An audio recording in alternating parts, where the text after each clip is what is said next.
Bonsoir madame, bonsoir monsieur, ravi de vous retrouver une fois de plus dans cette édition. C'était le samedi 30 juillet 2022 que le chef de l'État, président de la République, Félix Antoine Tshilombo Tshisekedi, a fait la ronde avec quelques autorités des ITPR pour palper du doigt les réalités des avancements des travaux exécutés par l'OVD ainsi que par d'autres entreprises des constructions publiques. Images, commentaires.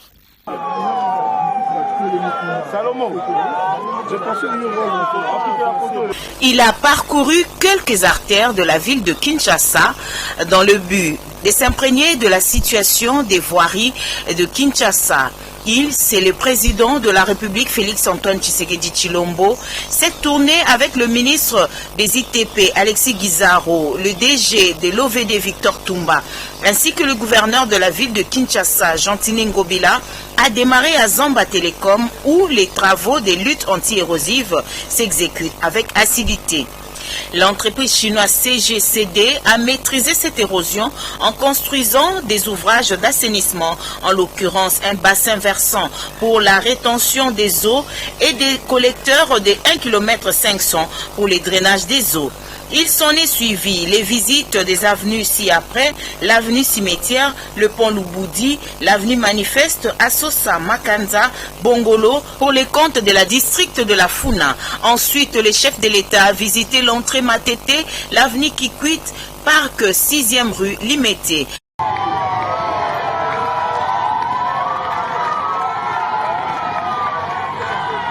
Dans le district de la Tchangou, il a visité l'avenue Ngapama à Terre Jaune, l'entrée Njili Sekomaf. Ce dernier a bouclé sa tournée sur l'avenue Victoire. En effet, cette ronde avait pour objectif palper du doigt les différents travaux exécutés par l'OVD et d'autres entreprises de construction dans le cadre du projet Tshilé-Gelou et Zéro Trou.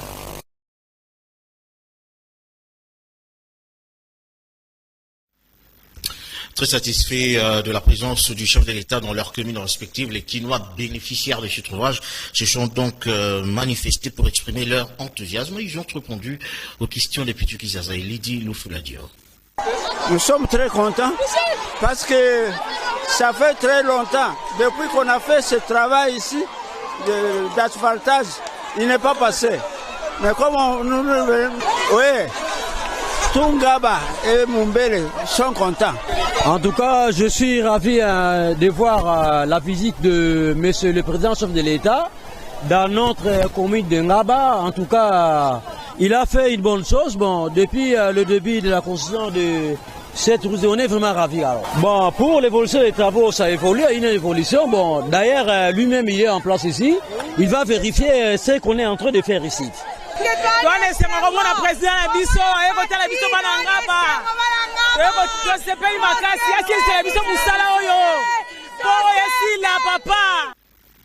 Le ministre de la Santé publique, Jean-Jacques Mbungani, poursuit donc sa tournée d'inspection dans différents hôpitaux de la capitale à vue de s'assurer de la gratuité de la maternité déjà dans quelques hôpitaux de la place.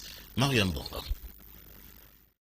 Le ministre de la Santé publique, Hygiène et Prévention, le docteur Jean-Jacques Mbungani Mbanda, poursuit sa visite d'itinérance et d'inspection afin d'évaluer et de s'assurer de l'effectivité de la gratuité du programme des accouchements et de la prise en charge post-néonatale et prénatale dans les hôpitaux de la capitale. Pour cette deuxième phase de la tournée, 9 formations hospitalières des districts de la Lukunga et de la Funa ont été visitées par la délégation ministérielle. L'objectif étant d'identifier toutes les structures qui contribuent à la matérialisation de la vision du chef de l'État, notamment en ce qui concerne la gratuité des accouchements. 30 juin a dit ouvertement que l'accouchement, les consultations prénatales, postnatales et néonatales seront prises en compte par le gouvernement. Ici à Kinshasa, sur les 35 zones de santé, 9 zones de santé font déjà de la gratuité de la maternité. Maintenant, le but est que cela s'étende dans les 26 autres zones de santé. Voilà tout l'intérêt de notre itinérance aujourd'hui pour identifier les structures de l'État et même les structures confessionnelles et privées qui appuient l'État dans la mise en œuvre de la couverture santé universelle. La prise en charge des médecins, nous avons eu un atelier à Bibois et je peux vous dire que le gouvernement a rencontré l'attente du banc syndical des médecins. 1640 médecins seront alignés au T4 2022. 350 presque nouveaux médecins EOMI seront également alignés. Donc cette question a été vidée à Bibois, mais la porte est ouverte parce que nous continuons à discuter avec le bon syndicat. Merci. Cette visite a permis de palper les réalités et aussi profiter pour faire un état de lieu des matériels et équipements médicaux de tous les hôpitaux. Le ministre de la Santé publique, Hygiène et Prévention a reçu également quelques déshydratants venant des responsables médecins, directeurs et chefs de zone de chaque institution médicale ciblée.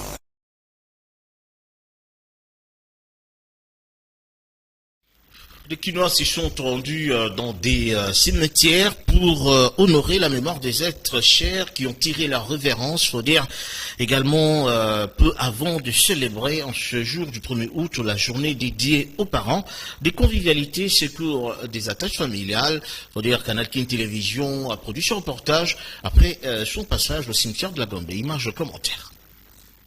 La journée du 1er août de chaque année, des millions de personnes commémorent leurs parents qui sont décédés et se rendent au cimetière pour se recueillir devant leurs tombes, des êtres chers. Mais ces derniers sont généralement abandonnés et les services commis à l'entretien des cimetières n'existent presque plus. Les familles viennent ici avec des pelles, des houes, des bêches pour entretenir tant soit peu les cimetières des défunts. Quelques-uns ont expliqué. Je suis très content d'être à travers. Alors, à ce que vous savez, je voudrais seulement que tout le monde nous soit réunis, que nous puissions au moins sacrer notre référence. Nous avons quand même ce souci-là. Nous, qui avons ce monotone-là comme ça, qui avons ce pouvoir-là, ayant quand même la pitié envers nos grands frères, nos parents et nos grands-parents. Parce que ceux qui sont... Je voudrais lancer un appel à toutes nos autorités. En commençant par le premier, le maire de la ville que je respecte beaucoup, Mobilamba Kachantini. Je suis député provincial, je ne refuse pas, mais je voudrais que le cimetière soit quand même bien entretenu. Parce que c'est une honte d'abord pour lui. Ce n'est pas aujourd'hui qu'on va repeindre le cimetière. Le cimetière, c'est un endroit où est caché les gens ou bien les êtres qui nous sont chers. La journée d'aujourd'hui est concentrée sur journée des parents, fête des parents et des souvenirs. Et nous sommes là pour nous souvenir de ceux qui nous ont engendrés, de ceux qui nous sont chers. La logique voudrait que chaque année, nous revenions pour nous accueillir, pour nous recueillir. Cela nous permettra de comprendre d'où nous venons. Cela nous permettra de comprendre qu'un jour nous serons comme.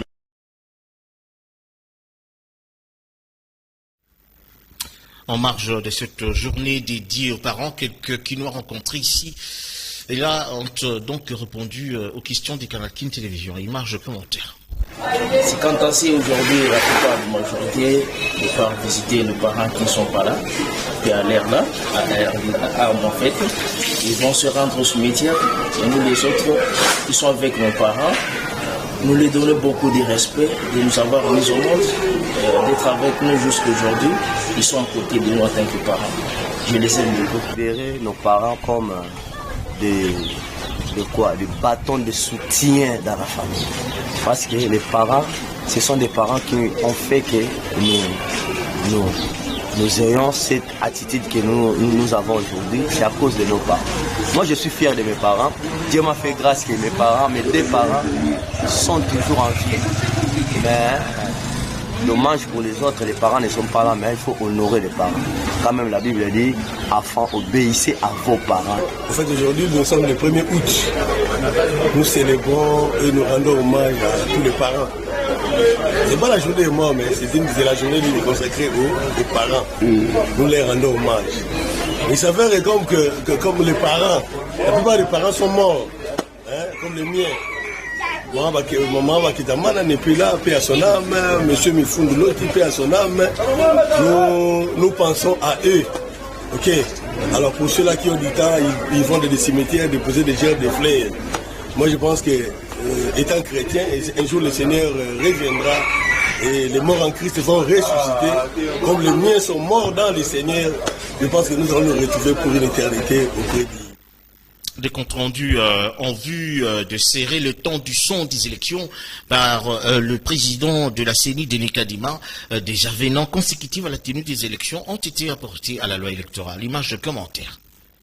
Les assises de 7 jours de l'Assemblée plénière de la CENI à l'hôtel Béatrice se sont soldées par des résultats escomptés, notamment l'adoption des mesures d'application de la loi électorale. À la cérémonie de clôture de cet atelier, le président de la centrale électorale, Denis Kadima Kazadi, en présence des experts et juristes de la CENI qui ont procédé à la restitution des résultats de ces travaux sur l'écriture de nouvelles mesures d'application en tenant compte des innovations apportées par les législateurs dans la loi électorale promulguée par le président de la République le 29 juin 2022 a apprécié à juste titre la qualité et le déroulement du débat engagé pendant les travaux. Il a invité les membres de la plénière et du bureau de son institution de pouvoir s'approprier de nouvelles mesures d'application de la loi électorale en vigueur. L'occasion nous est donnée à nous tous, membres de l'Assemblée plénière de la CENI, de nous approprier des nouvelles mesures d'application en ce que nous sommes appelés à conduire et surtout à superviser les activités opérationnelles découlant de la loi électorale. Nous avons aussi donné l'opportunité aux parties prenantes de nous envoyer leurs propositions pour pouvoir davantage enrichir ces mesures d'application. Avant de clore mon propos, je tiens à remercier les membres du bureau et de l'Assemblée plénière, particulièrement le premier vice-président, Monsieur Bienvenu Ilanga, et ainsi que les membres Fabien Boko et Madame Adine Dor Omokoko, ainsi que les cadres et agents qui étaient impliqués dans l'organisation et le succès de la gestion de cet atelier d'écriture de nouvelles mesures d'application. L'adoption des mesures d'application de la nouvelle loi électorale a été approuvée par la majorité absolue de l'Assemblée plénière et de l'administration électorale, chose qui montre la volonté de la CENI à organiser les élections dans les délais constitutionnels. En poursuivant cette édition, on peut dire que l'apport féministe dans l'absorption du clic climatique en République démocratique du Congo a produit de regards plausibles dans les assises organisées par Madame la ministre de l'Environnement, Eve Bazaïba. Il faut dire que des actes d'adhésion ont été dénombrés. Image de commentaire. La vice-premier ministre, ministre de l'Environnement et du Développement durable, Eve Bazaïba, a procédé le vendredi 29 juillet 2022 à l'ouverture de la conférence nationale sur la contribution de femmes dans l'adaptation et l'atténuation au changement climatique, ainsi qu'à l'atteinte des objectifs de développement durable et leur participation aux instances décisionnelles sur le climat en RDC. Ces thèmes qui traduisent l'objectif de ces assises, mais également en exergue l'égalité des sexes entre hommes et femmes pour un avenir durable et à travers lequel la RDC veut envoyer un signal politique clair en vue de poser des fondations d'un engagement renouvelé promouvant l'égalité des sexes et l'autonomisation de femmes, a renchéri Eve Bazaïba. Dans son allocution d'ouverture, la vice-premier ministre, ministre en charge de l'environnement et du développement durable, a également affirmé que cette conférence contribue à la préparation de la participation de la RDC à la COP27 prévue en novembre en Égypte et accroître la contribution de femmes dans la promotion de l'atténuation et l'adaptation de l'atteinte des ODD, les négociations et la prise de décisions relatives au changement climatique afin de s'assurer que leur voix soit véritablement entendue. La vice-premier ministre Eve Bazaïba a exhorté par ailleurs les participants à la protection des forêts congolaises qui constituent une réponse efficace au changement climatique. Concernant les objectifs de développement durable, Eve Bazaïba a évoqué la politique de l'agriculture pour lutter contre la pauvreté en Afrique. La RDC, dans sa quête de solutions climatiques, compte booster la gente féminine à l'implication aux instances décisionnelles sur les changements climatiques. Pendant 2 jours, soit du 29 au 30 juillet, les participants regroupés dans différentes thématiques vont élaborer une position commune et une feuille de route au regard des actions qui ressortiront de ces assises. Cette conférence nationale a été organisée par la Commission des forêts d'Afrique centrale, Coordination nationale RDC, COMIFAC, sous le patronage de la vice-primature, ministère de l'Environnement et du Développement durable. Par ailleurs, le but poursuivi par la COMIFAC est de contribuer à la lutte contre les effets du changement climatique tout en renforçant la participation et l'implication égale de femmes et des hommes ainsi que celle de populations autochtones et des couches défavorisées dans la gestion durable des écosystèmes forestiers. L'inter-syndical national de l'administration publique note sur le non-consensus des termes de référence avec le gouvernement. Il s'indigne du trio des instances qui pourraient niveler en moins le pacte social. Image commentaire. Au cours de son point de presse tenu en son siège à Gombe, l'inter-syndical national de l'administration publique INAP a déploré le fait de n'avoir pas convoqué la commission paritaire d'évaluation du protocole d'accord signé par le gouvernement et les banques syndicales le 2 novembre 2021. Cette commission gouvernement-banque syndicale devrait en principe se réunir au mois de juin 2022. La vice-primature de la fonction publique ne l'a pas convoquée. Voilà pourquoi cette plateforme de 60 syndicats élus de l'administration publique menace en demandant au Premier ministre Samalou Kondé de convoquer sans délai cette commission au plus tard le 10 août 2022. Si elle n'est pas convoquée, l'INAP, les agents et fonctionnaires de l'État vont tirer les conséquences contentieuses. L'inter-syndical national de l'administration publique, INAP ainsi, constate avec regret la non-convocation de la commission paritaire d'évaluation du protocole d'accord signé le 2 novembre 2021, prévu pour le mois de juin 2022.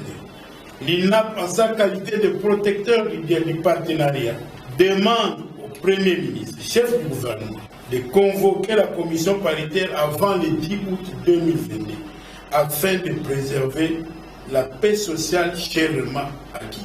S'agissant de la signature de la convention gouvernement et la firme Lisungi, l'INAP, bien qu'elle ne soit pas associée à cette démarche en faveur des agents et fonctionnaires de l'État, elle en a pris acte tout en demandant au gouvernement de passer à l'acte en termes de l'application pour soigner les travailleurs de l'État. S'agissant de la signature de la convention de prise en charge des soins médicaux et frais funéraires des agents publics de l'État et leurs ayants droit, l'inter-syndical national de l'administration publique prend acte, bien que n'ayant pas été associé à la cérémonie de cette signature.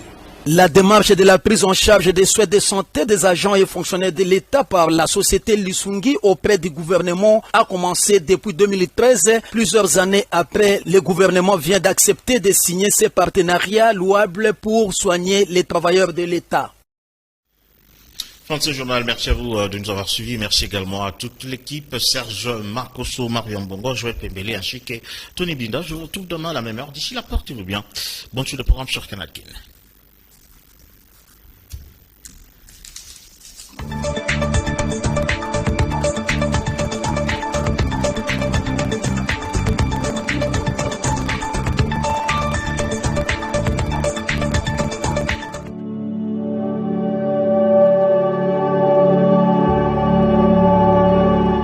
Mabota mwanamfumu izali na mawa ya koyebisa baninga pe bayebani na bango liwa ya mwana na bango ya mwasi na kumbo ya Benzo mwanamfumu Matondo oyo awaki uta lundi 25 juillet 2022. Programme ya matanga izali boye mokolo ya mercredi 3 août 2022 nde veillée mortuaire ekosalema na avenue Makundi numéro 17 na quartier Mapela na commune Masina référence Poma Timbele Rayo. Mokolo ya jeudi 4 août 2022, levé du corps ekoyo abongo kosalema na ngonga ya 10h na morgue ya hôpital Olive Lembe ya Kinkole. Référence Pont Kikole na ngonga ya 12h nde enterrement ekosalema na Kinkole Nouvelle City.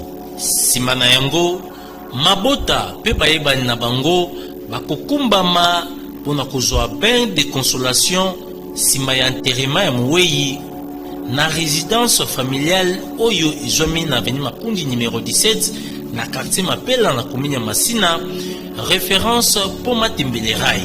Tika ete liyebisi oyo ikomela baye nyonso tu bayebaki Mweyi pe bayebi libuta.